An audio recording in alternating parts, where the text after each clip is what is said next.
And this week we have decided to disown my dog.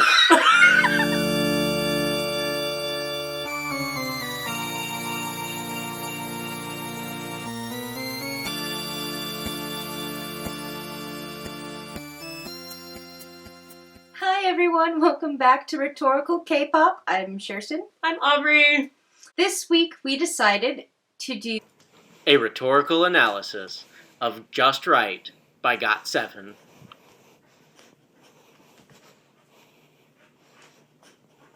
in honor of the fact that they are having their first Japanese release coming up shortly. I think it's really easy for people to dismiss lighter, fluffier, happier videos as being non-rhetorical because they're light and fluffy and cute. And cutesy kind of gets overlooked in the grand scheme of things. At the beginning of the music video, we start with this little girl in her bedroom trying to scrub her skin. And then she's super sad because she doesn't think she's pretty. But through the magic of miniature tiny GOT7, we all know we want a miniature tiny GOT7 In our desks. because Our cereal.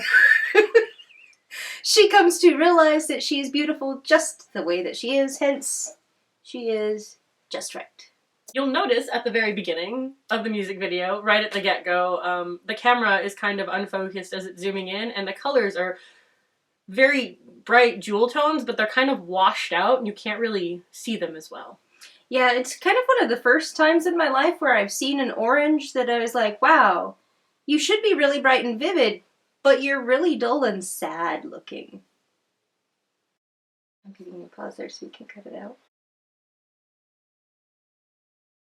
The only thing that is in focus with the camera is a tiny plant, a very plastic plant, but we're going to ignore the fact that it's very fake.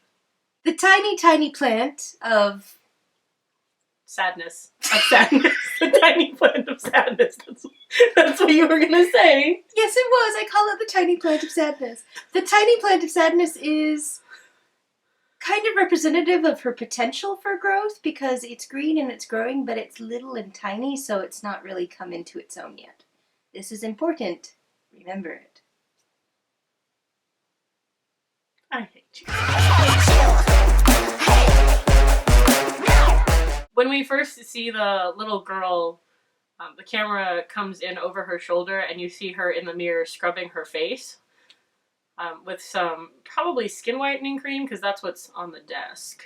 As she is scrubbing her face with the beauty products, her vanity begins to shake, and she opens the desk and inside is Jackson, who is singing to her about how the mirror needs to tell her that she's pretty. Then the camera happens to turn around as she is leaning closer to see what exactly is going on in her desk. And if you actually look carefully in the background behind her, you can see Attached to the ceiling are dark blue clouds. like sad clouds of sadness. Everything is sad. After that, the camera pans over to a clock on which Mark is sitting, and it's the first time in the music video that the colors really appear as vivid as they are and aren't washed out and are actually super sharp.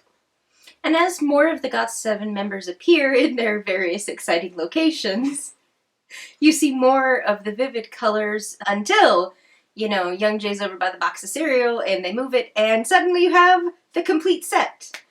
All 7 GOT7 members. And then suddenly there's lights! GOT7 is casting shadows on the desk. Because they have brought with them the sun. GOT7 is bringing the light into her life by telling her that she is just right the way that she is. This is kind of a little miniature rhetorical shift. Or I guess you could almost say Jackson was the inciting incident, and now we're suddenly seeing the kind of build towards the eventual shift. There's conflict, tension, magic things are happening. Little tiny dancing. Oh, you're gonna kill me later. So much. The rhetorical shift comes when the little girl takes off her big fashion glasses that are covering up most of her face. It's important to mention that they're fashion glasses because it's not the, like, taking off your glasses makes you more beautiful trope. It's that she was hiding behind a pair of glasses that she didn't need for vision. Yeah, it was more of she was trying to obscure as much of her face as possible, but suddenly she's allowing her face to show. Cute little freckles and all.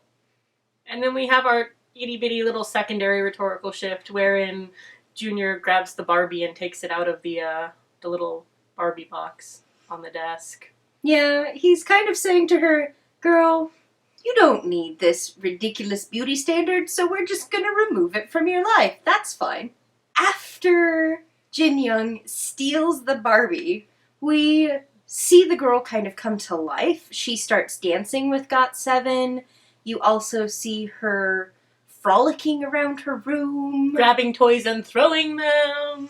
And even taking a pillow and starting a pillow fight with nobody.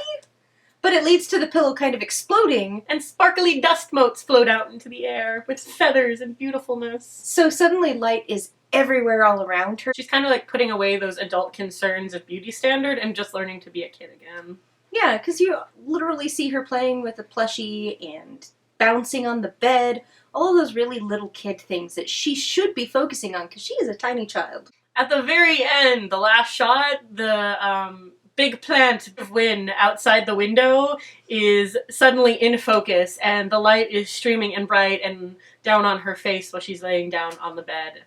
And it's really nifty, shiny, and wonderful because the little tiny sad plant at the beginning had all of the potential in the world, but it wasn't getting anywhere because it was trapped away, locked inside in a tiny, tiny vase. But then suddenly at the end you see the big, huge bush, which is established and thriving and beautiful and big and vivid and actual plantage. Which means, in the circle of life, she has come to a full acceptance of herself and is happy and just right, and GOT7 has worked magic in her life just like they do in everyone's lives because GOT7 It's magical. and beautiful. We learned that in Dream Night. Why did you go there? That's it for today. That's it for this video, guys. We hope you enjoyed it. If you enjoyed it, give us a thumbs up. And if you want to comment on something else that you noticed, or want to make a video request, or comment on our really fabulous Kigurumi, any of the life choices, comment below. We will respond. If you would like to see more, For whatever reason. go ahead and click the subscribe button. We try to come out with videos bi-weekly, but sometimes our schedule's a little off because we don't live very close to each other. And I'm in grad school.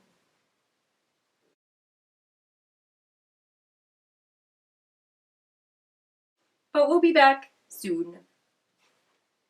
Bye! Rhetorical K-pop presents Rhetorical Analysis of Just Right by GOT7.